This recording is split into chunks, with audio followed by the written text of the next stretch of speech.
ಚಿನ್ನದ ದರ ಮಾತ್ರ ಕಡಿಮೆ ಆಗಿರೋದು. ವಿಮಾನ ಟಿಕೆಟ್ ದರ ಕೇಳಿದ್ರೆ ಅತಿ ಹೆಚ್ಚು ಹೆಚ್ಚಳವಾಗಿದೆ ಯುದ್ಧದ ಪರಿಣಾಮ. ಮೈಸೂರಿನಲ್ಲಿ ವಿದೇಶದಿಂದ ಭಾರತಕ್ಕೆ ಬಂದವರು ಪರದಾಡ್ತಾ ಇದ್ದಾರೆ. ವಿದೇಶಕ್ಕೆ ವಾಪಸ್ ಹೋಗೋದಕ್ಕೆ ಸಮಸ್ಯೆ ಆಗ್ತಾ ಇದೆ. ಯಾಕೆಂತ ಹೇಳಿದ್ರೆ ವಿಮಾನ ದರ 10 ಪಟ್ಟು ಏರಿಕೆಯಾಗಿದೆ. ನ್ಯೂ ಜರ್ಸಿಯಿಂದ ಮೈಸೂರಿಗೆ ಬಂದಿರ್ತಾರೆ 84 ವರ್ಷದ ವೃದ್ಧೆಯೊಬ್ಬರು. ಮಕ್ಕಳು ಮೊಮ್ಮಕ್ಕಳನ್ನ ನೋಡೋದಕ್ಕೆ ಬಂದಿದ್ದಾರೆ.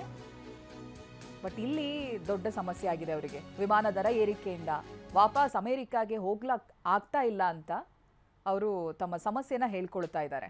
10 ಪಟ್ಟು ಏರಿಕೆ ಆಗಿದೆ. ವಾಪಸ್ ಬರ್ತಾ ಒಂದು ದರ, ಅದರ 10 ಪಟ್ಟು ಕೊಟ್ಟು ವಾಪಸ್ ಹೋಗಬೇಕು. ಆ ರೀತಿಯಾದಂಥ ಪರಿಸ್ಥಿತಿ ಯುದ್ಧದಿಂದಾಗಿ ನಿರ್ಮಾಣ ಆಗಿದೆ. ಪ್ರತಿನಿಧಿ ರಾಮ್ ಅವರನ್ನ ಮಾತನಾಡಿಸಿದ್ದಾರೆ, ಬನ್ನಿ ನೋಡೋಣ. ಒಂದು ಕಡೆ ಯುದ್ಧದ ಭೀತಿ, ಮತ್ತೊಂದು ಕಡೆ ವಿಮಾನದ ದರದ ಹೆಚ್ಚಳ. ಹೀಗಾಗಿ ಭಾರತಕ್ಕೆ ಬಂದವರು ಯಾವಾಗ ವಾಪಸ್ ಹೋಗುವಂಥದ್ದು, ಯಾವಾಗ ಯುದ್ಧ ನಿಲ್ಲುತ್ತೆ ಅಂತ ಕಾಯ್ತಾ ಇದ್ದಾರೆ. ನನ್ನ ಜೊತೆಗೀಗ ನೀವು ನೋಡ್ತಾ ಇರ್ಬೋದು, ಅಮೆರಿಕಾದಲ್ಲಿ ನೆಲೆಸಿರುವಂಥ ಶಂಕರ್ ಶೆಟ್ಟಿಯವರ ಕುಟುಂಬ ಇದೆ. ಕಳೆದ 39 ವರ್ಷಗಳಿಂದಲೂ ಅಮೆರಿಕಾದಲ್ಲಿ ಇರುವಂಥದ್ದು. ಭಾರತಕ್ಕೆ ಅಂದರೆ ಇಲ್ಲಿ ಭಾರತಕ್ಕೆ ಬರುವಂಥದ್ದು 3 ತಿಂಗಳು ಇಲ್ಲಿದ್ದು ಮತ್ತೆ ವಾಪಸ್ಸು ಅಮೆರಿಕಾಗೆ ಹೋಗುವಂಥದ್ದು, ಈ ರೀತಿಯಾಗಿ ಮಾಡ್ತಾ ಇದ್ರು. ಯುದ್ಧ ಆರಂಭಕ್ಕೂ ಮುನ್ನ ಅವರ ಕುಟುಂಬ ಭಾರತಕ್ಕೆ ಬಂದಿತ್ತು. ಯುದ್ಧ ಆರಂಭವಾದ ನಂತರ ಸ್ವಲ್ಪ ದಿನದಲ್ಲೇ ಯುದ್ಧ ನಿಲ್ಲಬಹುದು, ವಾಪಸ್ ಹೋಗೋಣ ಅಂತ ಕಾಯ್ತಾ ಇದ್ರು. ಅದೇ ಯುದ್ಧ ನಿಲ್ಲುವಂತಹ ಲಕ್ಷಣಗಳು ಕಾಣ್ತಾ ಇಲ್ಲ. ಈಗ ಯುದ್ಧ ಆದರೂ ಪರವಾಗಿಲ್ಲ, ಯಾಕಂದರೆ US-ನಲ್ಲಿ ಯಾವುದೇ ರೀತಿಯಂಥ ಸಮಸ್ಯೆ ಆಗ್ತಾ ಇಲ್ಲ. ವಾಪಸ್ಸು ಹೋಗೋಣ ಅಂತ ಹೇಳಿದ್ರೆ ಇದ್ದಕ್ಕಿದ್ದಂತೆ ವಿಮಾನ ದರದಲ್ಲಿ ಹೆಚ್ಚಳ ಆಗಿರುವಂಥದ್ದು. ಅಂದರೆ ಒಂದಲ್ಲ ಎರಡಲ್ಲ 10 ಪಟ್ಟು ವಿಮಾನದ ದರ ಹೆಚ್ಚಳ ಆಗಿದೆ. ಈ ಹಿನ್ನೆಲೆಯಲ್ಲಿ ಆ ಒಂದು ಸಮಸ್ಯೆ ಅವ್ರನ್ನ ಕಾಡ್ತಾ ಇದೆ. ಹಾಗಿದ್ರೆ ಬನ್ನಿ ಅವ್ರನ್ನೇ ಮಾತಾಡ್ಸೋಣ. ಸರ್, ತಾವು ಇಲ್ಲಿಗೆ ಬಂದಿದ್ದು ಯಾವಾಗ, ಮತ್ತೆ ಎಷ್ಟು ವರ್ಷಗಳಿಂದ ಅಲ್ಲಿ ಇದ್ದೀರಾ, ಏನಾಗಿದೆ ಈಗ ಅಂತ? ನಾನು ಬರ್ತಾ ಇರ್ತೀನಿ ಇಂಡಿಯಾಗೆ 3 ತಿಂಗಳು 4 ತಿಂಗಳಿಗೊಂದ್ಸಲ, ಒಂದು 2-3 ತಿಂಗಳು ಇರ್ತೀನಿ. ಈ ಸಲ ಬಂದು ಆಲ್ಮೋಸ್ಟ್ 2 ತಿಂಗಳು ಆಗೋಯ್ತು.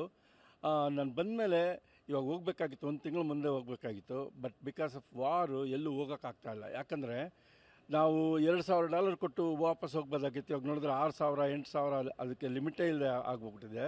ಈ ವಾರ್ ಆಗ್ತಾ ಇರೋದು ಎಲ್ಲೋ ಸಫರ್ ಆಗ್ತಾ ಇರೋದು ನಾವು ಇಲ್ಲಿ ಇಂಡಿವಿಜುವಲ್ಸು. ಅದಕ್ಕೆ ಏನು ಮಾಡಬೇಕಂತ ಗೊತ್ತಾಗ್ತಾ ಇಲ್ಲ. ಬಟ್ ಇನ್ನೂ ಚೆಕ್ ಮಾಡ್ತಾ ಇದ್ದೀನಿ. ಪ್ರೈಸು ಒಳ್ಳೆ ಪ್ರೈಸ್ ಬಂದರೆ ನಾಳೆನೇ ಹೋಗ್ಬೋದು, ಇಲ್ಲದಿದ್ದರೆ ಸುಮ್ಮನೆ ವೆಯ್ಟ್ ಮಾಡಬೇಕು. ಈ ವಾರ್ ಮುಗಿಯೋ ಥರನೇ ಕಾಣಿಸ್ತಾ ಇಲ್ಲ ನನಗೆ. ನೋಡೋಣ ಏನಾಗುತ್ತೆ ಅಂತ ಅಂದ್ಬಿಟ್ಟು. ಮೇಡಮ್, ತಾವು ಸಾಕಷ್ಟು ಬಾರಿ ಭಾರತಕ್ಕೆ ಬಂದಿದ್ದೀರಾ, ವಾಪಸ್ ಹೋಗಿದ್ದೀರಾ. ಇಂಥ ಪರಿಸ್ಥಿತಿ ಹಿಂದೆ ಯಾವಾಗಲಾರು ಇತ್ತಾ ಅಥವಾ ಹೇಗಿದೆ ಅಂತ? ಹಿಂದೆ ಈ ಥರ ಪರಿಸ್ಥಿತಿ ತುಂಬ ಬಂದಿಲ್ಲ. ಬಟ್ ಈ ಸಲ ಬಂದಾಗಿಂದ ಏನೋ ಒಂಥರ ಕಸಿವಿಸಿ, ಒಂಥರ ಅಲ್ಲಿ ಹೋಗಬೇಕು ಇಲ್ಲಿ ಇರಬೇಕು, ಯಾವ ಥರ ಏನು ಮಾಡಬೇಕು ಗೊತ್ತಿಲ್ಲ. ಅಲ್ಲಿ ಮಕ್ಕಳು ಮೊಮ್ಮಕ್ಕಳು ಎಲ್ಲರೂ ಇದ್ದಾರೆ. ಅವ್ರನ್ನ ನೋಡೋಕ್ಕಾದ್ರೂ ನಾವು ವಾಪಸ್ ಹೋಗಲೇಬೇಕಲ್ವಾ. ಅದಕ್ಕೋಸ್ಕರ ಟಿಕೆಟ್ ಬೆಲೆ ಯಾವಾಗ ಕಮ್ಮಿ ಆಗುತ್ತೆ ಅಂತ ಕಾಯ್ತಾ ಇದ್ದೀವಿ. ಅದಾಗಿದ ತಕ್ಷಣ ಹೊರಡ್ತೀವಿ. ಸರ್, ಹೇಳಿ ಸರ್, ತಾವು ವಿದೇಶಕ್ಕೆ ಹೋಗುವಂಥ ಪ್ಲಾನ್ಸ್ ಏನಾರು ಇತ್ತಾ ಅಥವಾ ಏನಾಗ್ತಾ ಇದೆ ಸಮಸ್ಯೆ ಅಂತ? ನಾವು ವಿದೇಶಕ್ಕೆ ಹೋಗಬೇಕು ಅಂತ ಅಂದ್ಕೊಂಡಿದ್ವಿ. ಅಂದರೆ ಅಲ್ಲಿ ನನ್ನ ತಮ್ಮ ತಂಗಿ ಎಲ್ಲರೂ ವಿದೇಶದಲ್ಲೇ ಇದ್ದಾರೆ.